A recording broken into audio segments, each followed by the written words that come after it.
It's a good morning to you. Welcome to Asake Online. My name is Zenzele Ndebele, and this is the Breakfast Club, where we talk about all sorts of programs, community stories, stories that inspire us, sometimes stories that make us sad, as well as politics and social issues. But today in our program, we're talking about the story that is inspirational, a story of success. I guess a story where we can look back and say, wow, that was, how do you find yourself there, and that kind of thing. So in our program today, we'll be talking to Lorren Khumalo. Did I get that right, correct? Yes, you did. Yeah, because that she's a pediatric nurse consultant. I think most of you know the face or have seen her online. She was featured in the documentary on Netflix series about Prince Harry and his wife Meghan. And a lot of people have been talking. And so today we have her in the program to try and understand more, but also, most importantly, celebrate her success. I would say to you, welcome to the program. Thank you. And congratulations for, being in the screen. It's not every day where we, watch Netflix series and we see people that we can associate with. Of course, thank you so much. Yeah. So maybe my question, I would say, maybe let's start and say, how do you get there, where you are now? Where does it all start? I guess it's the little things, Uma Okula, that you are taught as a child. I was brought up by a single mom, Christina Ndlovu, and my grandmother, Agnes Ndlovu. And so ngakulela on my mother's side, so on my maternal side, I never knew my father until I was 19 years. He never wanted to know. When my mother got pregnant, he said he wanted to pursue education in the United Kingdom.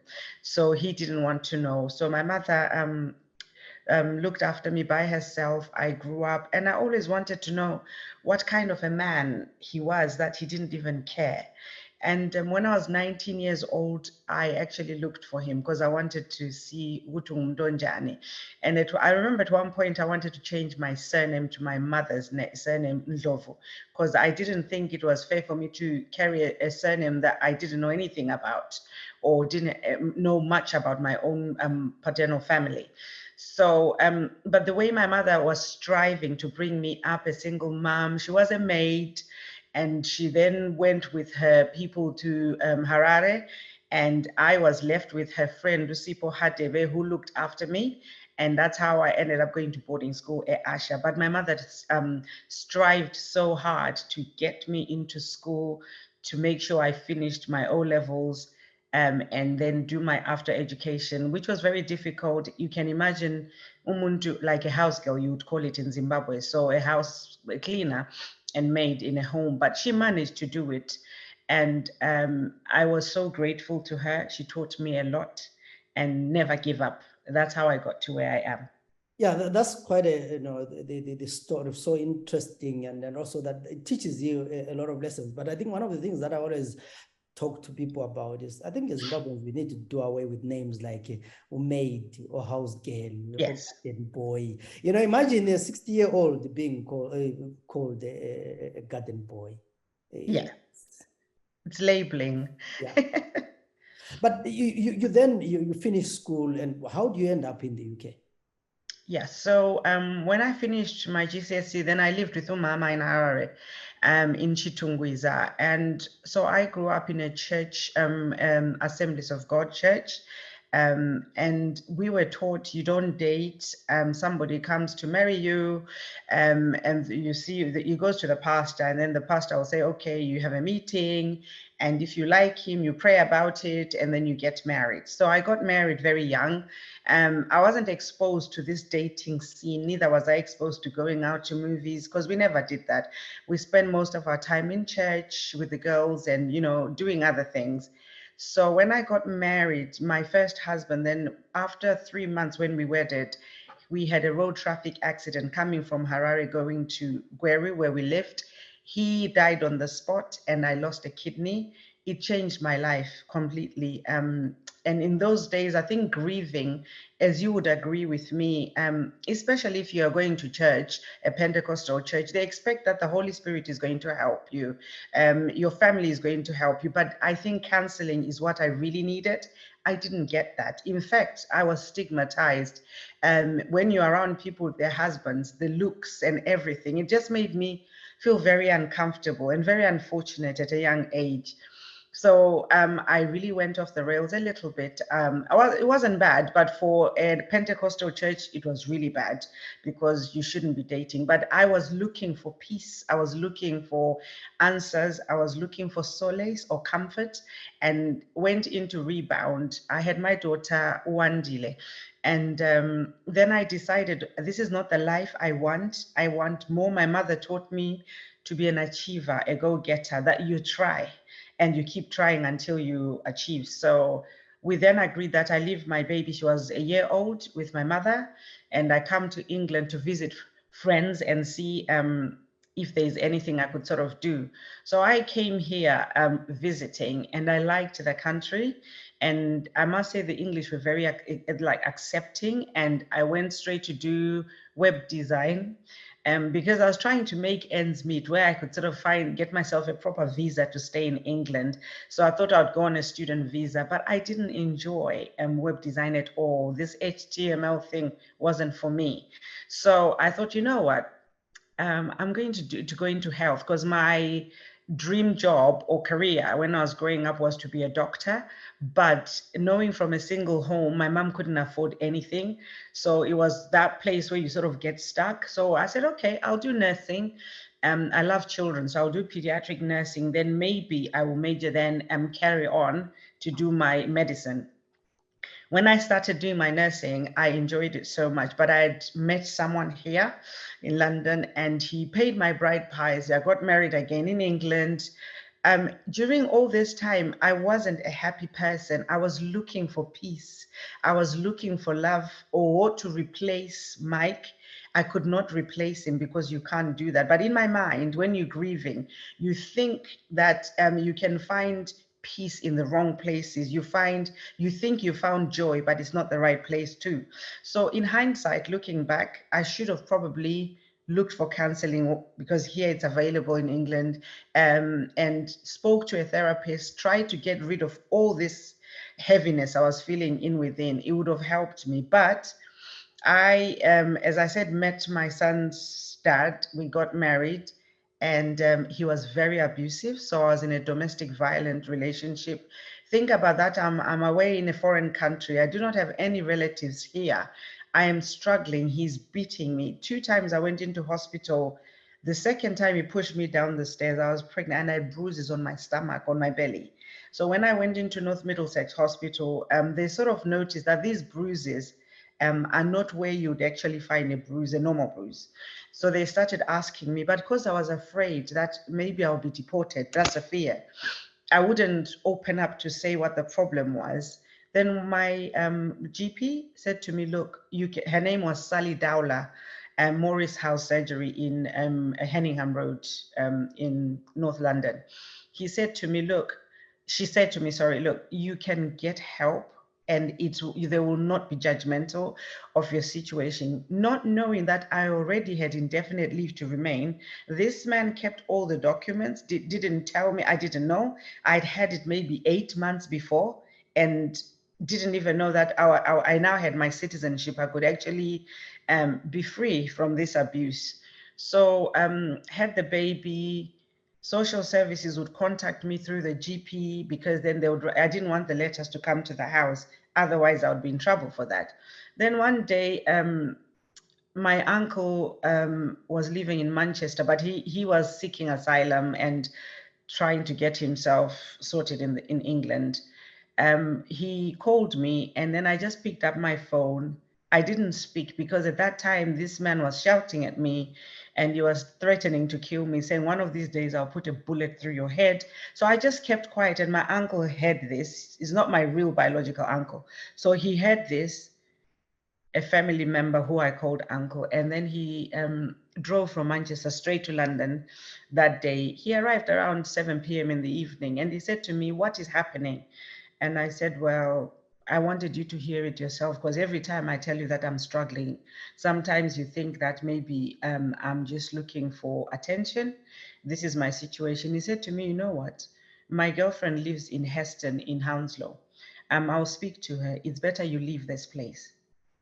And next day, I went to the GP, and the GP said to me, you need to leave the house because every day you've got bruises. This time I was having recurrent headaches because he had hit my head against the wall. He was a very big man, 6'2", so not small person. And she said to me, you better get help because you are going to die in that relationship. When you are in it, you stay in it, because we were taught back home that endlini kunzima, but you carry on, uyabambelela. And that's what I was doing. Yeah, kuyabekezela. Yeah. So lami ngangizama ukubekezela. I didn't want the stigma which she's on husband number 2, sesuka futhi, and he's paid my bride price. So there was a lot on my mind. The culture was playing and reality was playing on the other side, and the foreign place where I am. So there was a lot going on. I was actually depressed, but I stayed because ngafundiswa ukuthi kuyahlalwa emendweni, you have to stay, you know. That day I thought, you know what, enough of this. So I took a knife and broke Waibega everything in a briefcase. Opened the briefcase, he had gone to work. I took my passport, took the marriage certificate, took my son's birth certificate, and I just took a few nappies, and then I decided I'm going to seek help. So I went to a council. I was trying to get away. I went to Lewisham. I shouldn't have gone that far, but ugungazi, when you don't know how things work, you are trying to manage. Yeah. And I knew there's lots of Africans in like the area, Lewisham, so Southeast London. That's where I went. And I went to the council. I told them what was going on. My doctor had written a note for me. And when I got there, then they put me in a women's refugee. It's Westminster Women's Refugee. I stayed there, and I'd already applied for my nursing. So this guy knew which university I was going to. So he started now waiting until I started my semester in September.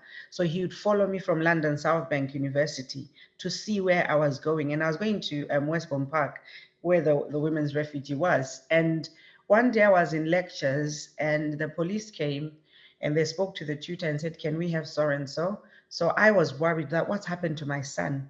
Because there was sort of a nursery in the women's refugee, or we would look after each other's children. So, and they said to me, oh, your ex-husband is causing havoc. You know, in a women's refugee, men are not allowed. Yeah. He's found out where you live. You are no longer safe, so we need to move you. And I'm in the university, I'm trying to study to make a future for me and my 2 kids. And now I'm being told we need to move you elsewhere. So I sat down with my caseworker and I said, the best place you can move me is where there's no Black people, where not that I was racist or anything, but I was so afraid.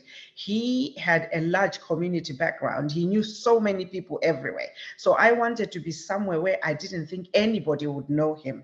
And the best place was where there was less of us. Although being around my own people would have made me feel better, at this time, I was scared and I needed safety. So I said, I don't care where you throw me, as long as it's somewhere where there's nobody like me, and I will try and find a way to live and survive. They put me in Isleworth. I was there for 8 weeks, and then Richmond Council then put me in Twickenham, where I stayed. And I would travel. I remember those days I was struggling financially because the bursary wasn't much. To get a train would have been quicker. I would do a 2.5-hour journey on buses to get to university and come back.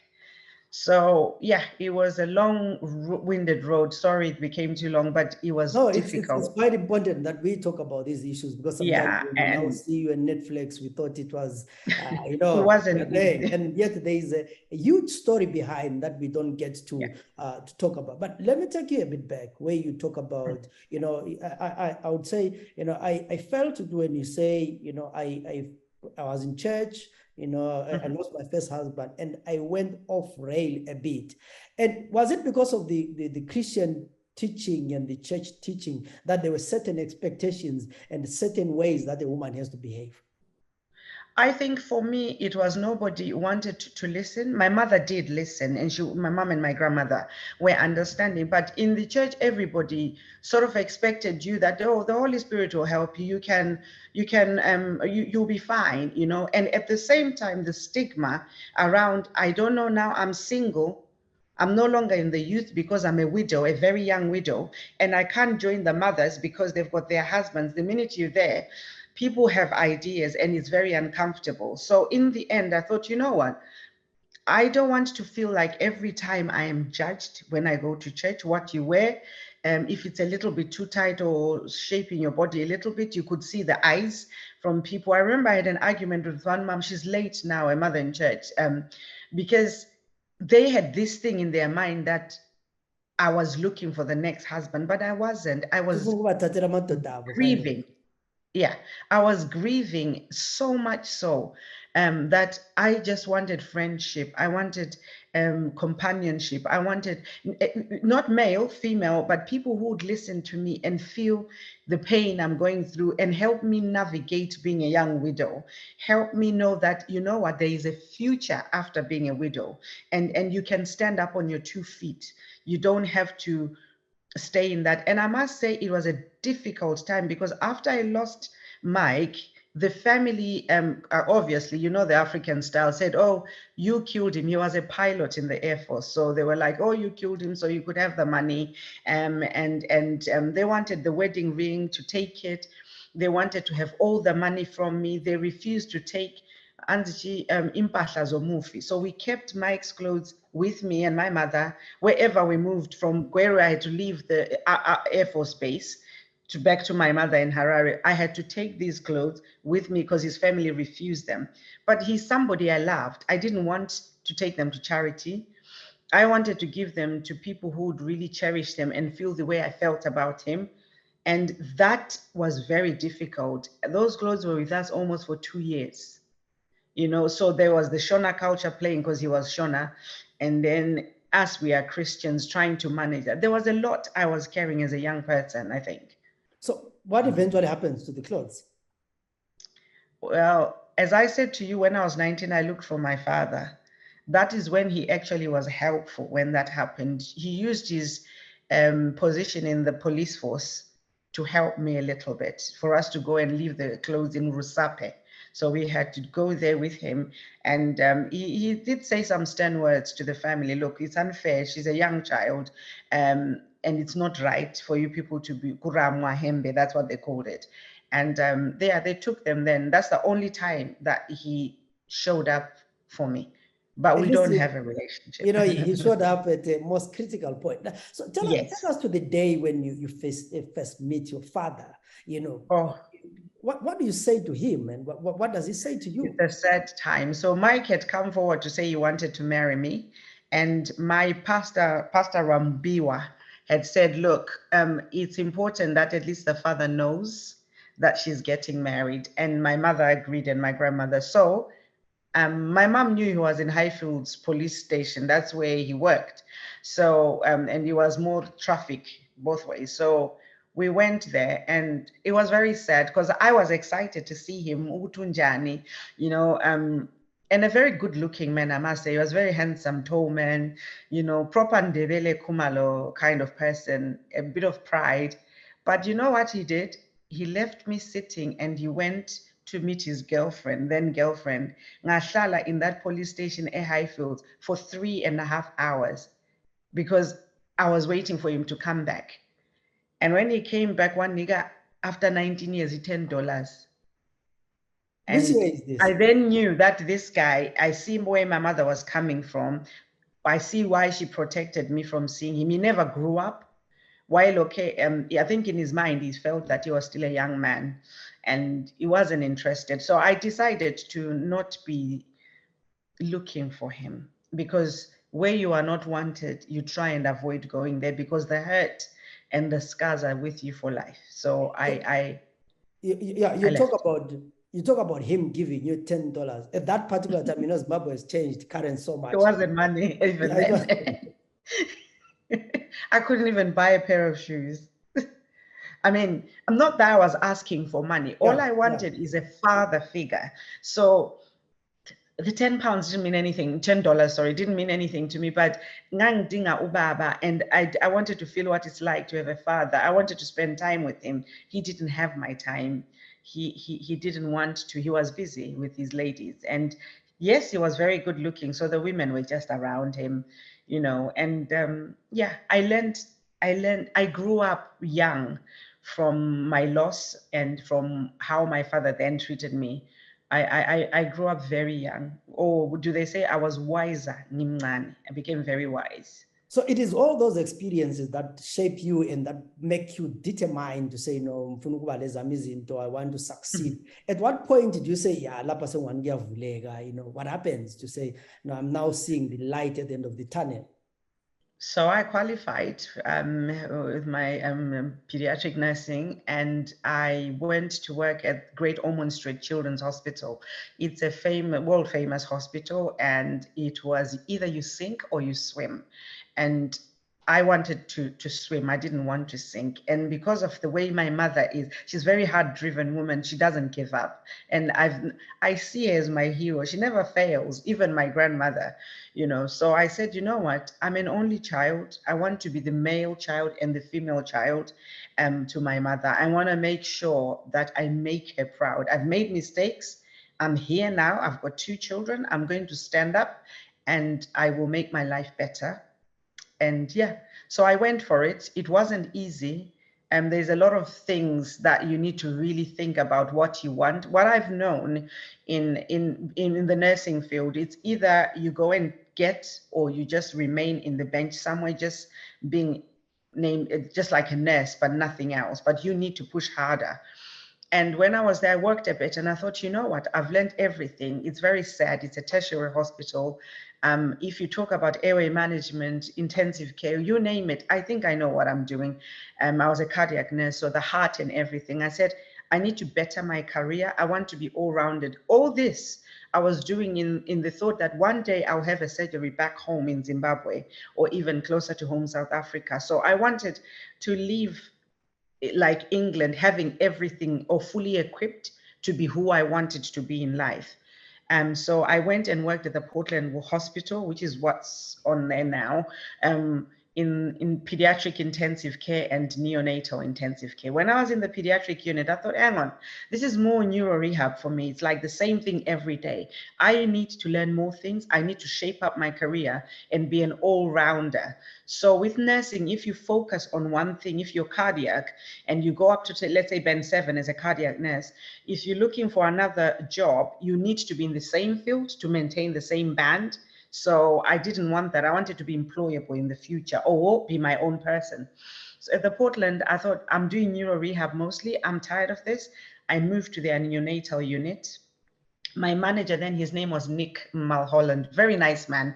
And he always encouraged you, no matter what, he would push you to do things. And while I was in the neonatal unit, there were all these moms. So it's private hospital. They have their babies. And sometimes if the baby is very unwell, it comes up to NICU. Well, for airway management or whatever it is, if they needed to be moved to another unit for brain cooling, whatever the circumstances surrounding the baby's delivery. So, and then when they were going home, most of these moms had what they call maternity nurses. So it's a glorified nanny. They're not nurses because they don't have the qualification, but they look after a baby. So sometimes they'll call you a nanny or maternity nurse. And these maternity nurses would, so when I was discharging my patient, I would ask, so who will be helping you at home? Oh, I've got my maternity nurse. And then I said to one of them, because one of the particular babies was not very well, was going home on oxygen. And so I said, maybe it's worth her coming in and we sort of show her what to do, how to put the prongs in the nose, and if baby is not doing well, what signs is she looking for? Just really basic, but information that will be very helpful. And in the event that baby sort of aspirated into the lungs, what she needed to do or the steps to take. So the lady came and I thought, hang on, she really doesn't have a clue of looking after a newborn. So me and my friend, her name is Runyararo Mashozera, I said, let's teach them. So we got our little business going where we would teach their maternity nurses. it became quite popular that even if the babies didn't come up to us, they were in the nursery downstairs, they were looking for us to say, we want you to find us or to train our maternity nurses. And then we realized that actually there is money in this. If we then go and when you are discharged, if I'm off, I would go and show mom or start a routine for the baby, what to do and how support mom in breastfeeding, I would make a bit of money. So that's how all this came up. That's how the Zimbabwean spirit was coming up. You need to be self-sufficient in every way.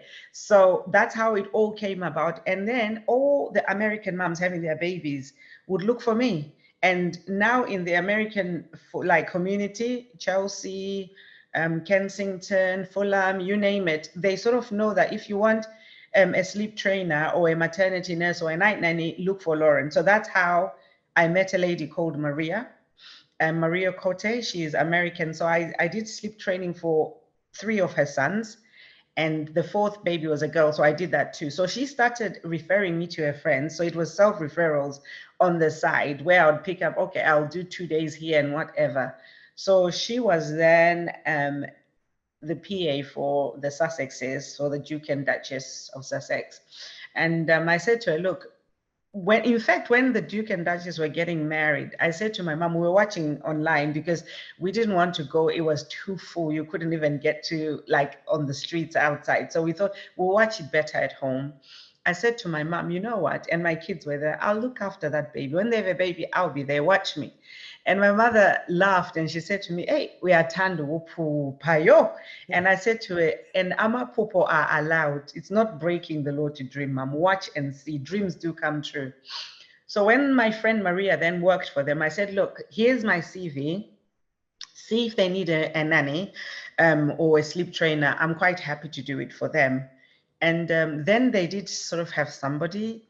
We waited a while, nothing was happening. And one day it was what we call half term. The kids in England have little holidays in between during school terms. They're called half terms. I would travel to Germany with them just for a holiday, a short holiday. When I landed at Bremen Airport, I had a phone call. In fact, it was first a text message. And Maria said to me, look, you need to get back to me as soon as possible. Are you in London? You need to start work as soon as possible. So I got Wi-Fi, sat down, and then I called and I said, what are you saying? She said, yeah, they want somebody like yesterday. Where are you? I said, well, I'm in Germany. And she said, how soon can you come back? I said, well, we've just arrived. It was on a Friday. So I ended up returning to England on Sunday, but we started the process rolling. Yeah. And that's how I got to where I did. So this is like the small acts of kindness that you referred by someone. And at this point in time, I would say, you don't, for you, seeing an opportunity and helping people then landed you where you never thought you would be. Yes. So for me, it wasn't about, because somebody commented when the documentary came out that, oh, you're a pediatric nurse, how come you're a nanny? Don't understand. For me, when opportunity knocks, I will take it, because this is in history now. Nobody can take that away. It will always be there. And yes, I was working as, I would say, a maternity nurse more than a nanny, but I am a qualified pediatric nurse and I still practice. I've got an active NMC PIN number, so Nursing and Midwifery Council PIN number. But it was an opportunity I didn't want to miss, and I took it. And because Prince Harry has got something for Africa, so did his mom. And I felt that, look, I'm just going to step in there and do my thing. But what got me there is how I work. If you do your best and work hard, what you do will get you where you want to get to, because izenzo zakho ziyakufakazela. So that's how I got there. Yeah, so this is, the royal family that we are talking about, and you are there. The first time, first day at work, you're already super plumtwana and all this kind of thing. Do you find yourself posing wherever saying, is it me or what's happening? So the funny thing is, I remember my daughter, she's 22 now. When we were coming back from Bremen, so we used Stansted Airport. I had to drive back home because I had parked the car there. I'm saying to her, what do you think I should wear for this interview? She says, Mom, do whatever you want. I can do your makeup and what. When we got home, I said, Manang Clarks, let me get some shoes. Because I thought in myself, I wonder how their nannies look. Do they wear heels? Because they've got, like Prince William has got the Noland nanny. So they've got a brown uniform that for my skin color and the way it looks, khaki brown, I knew it wouldn't even go. And the way corner, it wouldn't just work. So ngati no one, I will wear something dark. I will wear nice short, not heels as they call them kitten heels, but I'll look presentable for a royal. So I need to do my best. But I didn't use any makeup. I said, yes, if they take me, they take me njing jongo huba. African Zimbabwe as I am, and Luto. I wasn't born with a silver spoon. I'm not blue blood. I will go as I am. And trust me, with my God, I'll get this job. So I went there. I dressed quite well, but I did get a speeding ticket. Yes, because I was driving too far. I think I was panicking. I was excited. Like, I want to let you movie. Man, this is not real. This must be a movie. How can it be that? Cottage. I'm telling you. So I got there and you know, the person, there's lots of checks anyway that they do. But when I got there, I expected to see a princely somebody, you know, either in those very expensive German street suits or something. Heike, he was in his jeans, in a t-shirt, walking barefoot because it was hot. Mina and looking at me in Gogele pulling socks. I'm like, oh, Jesus Christ. Yo, Kosiam. And I kept asking his PPO, so protection officer, that do I curtsy? Do I have to? And he just looked at me and laughed. He said, you will see, Prince Harry is amazing. And when I got there, the way he just opened his arms, hello, Lorraine, and gave me I was like, wow, what a gentleman. What a gem. Oh my goodness. I couldn't believe it. And in my mind, so when he gave me the hug, I spoke out, but I didn't mean to. I'm not bathing today. I've been hugged by a prince. And he just started laughing, you know.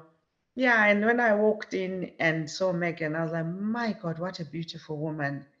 And I just felt so comfortable. It wasn't so formal as I expected it to be. It was just a normal home. Yeah. So yeah, you know, it's ama-royals owabonela ku-TV eZimbabwe. Sikhuluma nomuntu kade lama-royals. How has been your experience throughout this time you're there?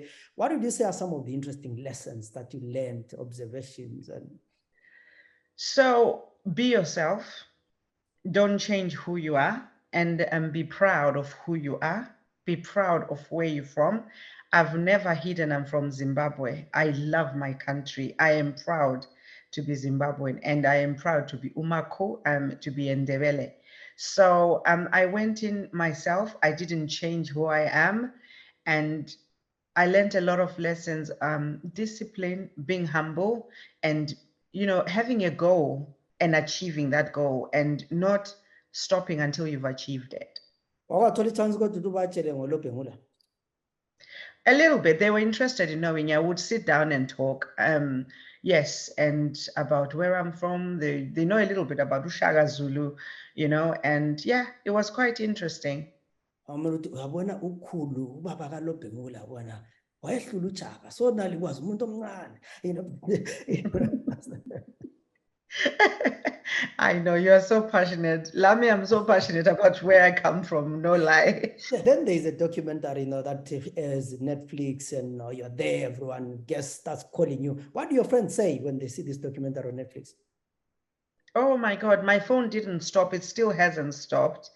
And they're like, oh, that's why you were quiet and not on social media. What I didn't want to do is, yes, sometimes when you want to upload pictures on social media, ungayenza by mistake, and you end up saying, I've uploaded something I shouldn't. So, and I didn't want anybody knowing because I like you know me, not because of Lapen Corner, or I just didn't want those fake friends. I just wanted my peace, my privacy, and yeah, I had lots of interest now in people you know, are reaching out. So one thing that I did when I was preparing for this interview, I tried to go on your Facebook, pictures, see, 1 or 2. So did you take a deliberate decision that I'm not going to upload decisions and these pictures? Were there protocols that you are not supposed to post this, or it was your decision? With me personally, no. With my personal life, if I wanted to, I could. I chose not to. And with theirs, of course, you sign an NDA, so there are things that I couldn't talk about. But yes, I chose to have peace because I wanted that peace of mind. I mean, I've been through a lot in life, my background. So I know what social media can do to you emotionally, mentally. And I thought, you know what, I don't need all that. When my time is right, my star will surely shine.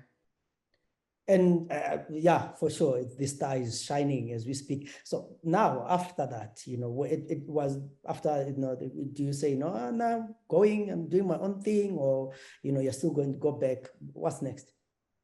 So my plan is I'm quite passionate about young people, about teenage pregnancy, about HIV, young people like getting pregnant when you've got HIV, especially in Africa, just to raise awareness to those kind of projects. I'm quite keen on that, and just I've realized I've learned a lot being here, whereby it's about how you feed the baby, for baby to sleep at night. Us back home is my vuga, you breastfeed, evuga, you breastfeed. Then you have very tired moms, and you have people who are depressed, and recognition of like postnatal depression, which is not recognized, Eka, and it's a real thing. But I want to empower young people that, the sky is the limit, you can do it. If you get pregnant young, yes, you can still make a living out of that. So it's about teaching them just basic health things about little babies. And not to 19 years, I do anxiety, sleep training, feeding, weaning babies, especially in Africa where we do not have clean water, other things that a mother can do. So I was thinking, if I could have a show, yes, I'll do it.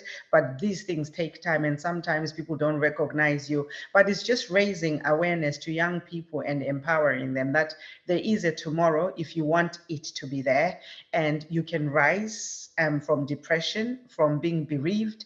You can stand up and be a somebody. And whatever your situation is now does not determine your tomorrow or who you are going to be tomorrow. And most importantly, that nobody in this world owes you happiness. You as an individual owe yourself that happiness to make yourself happy and be an individual that can manage when your emotions are going up and down. Because yeah, depression is real, mental health is real. And I find that there's such a huge stigma on mental health. I've been just sort of reading a bit online, like newzimbabwe.com, and a bit about my country, where you find there's lots of young people, suicidal young people, and people killing themselves, young people who end up in prison. And sometimes if you go back and look at the individual's mind, or just educating them that, look, sometimes somebody can do something because of the situation they are in, and mentally they are not that stable, and you can avoid lots of young like people's committing suicide or teenage pregnancy by empowering them and educating them. So that's what I'm looking at. I do virtual consultation. So if you've had problems with your child, is it reflux, sleeping, skin problems, anything neonatal and children and babies, or if mom wants advice on antenatal, yeah, I do all that. So Yeah, I'm open to it. Yeah, you have mentioned something important, that you can offer these virtual services. And so where do people contact you, your email address? So yeah, my email address is all, I'll put it now, Facebook. You can contact me via Messenger on Facebook, and I will always like give you my mobile number on private Messenger, obviously. And those who already have it, of course, you can contact me that way or via email. So I'll make sure that my email is there. I am trying to get my website up and running, but I was looking at like if people like you could give me like a shout out on Instagram. I'm there now. I do have Instagram and Twitter. You can contact me, and I'm quite happy for us to discuss and move forward. What I want to see is that Zimbabwe that had young, educated people, the Zimbabwe that had everything. You've got your nurses, your doctors, your lawyers, the army, the air force, everything. That's what I am looking at, rather than us moving away from our country and coming to these foreign countries, but to at least give back home and put something back there. We do something in England called a mother and baby unit.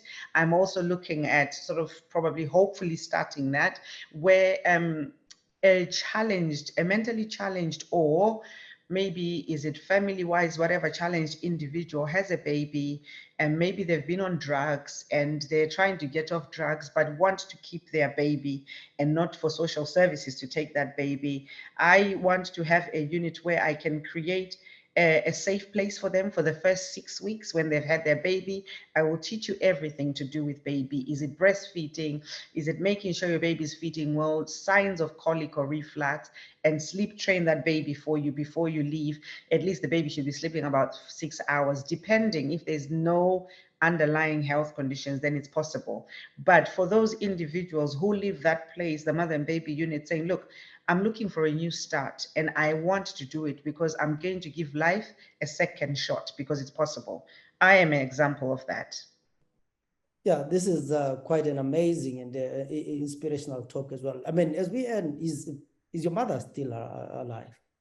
Yes, my mom's 66 years old, and yeah, she lives with me and my 3 kids. I've got 2 boys and 1 girl. Yeah, she's here, and so is my grandmother. She's Eusekes, Emma Pisa. She's still alive. Mom went to see her at Christmas time, so she just got back. Yeah, no, this program, it shows how your mother, dedicated her time raising you. And lastly, what would you say to your mother?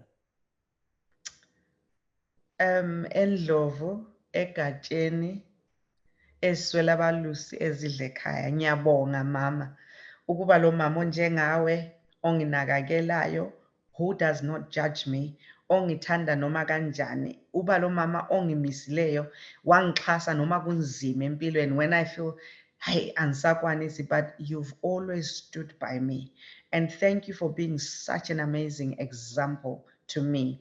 Angizange ngabona a man with my mom, or ukuthi umama maybe is giving attention elsewhere. I was her epitome, I was her everything, and I still am. Although these guys, abazukulu, have come and taken my shine, but and my space, but you've always been there for me. Awuzange wangijaja with my mistakes. You still loved me, and awuzange waba different. You still stand by me. Uyangiphakamisa. My mother always holds my hand. Ukuthi mntanami, you can do it. I wouldn't want any other mother.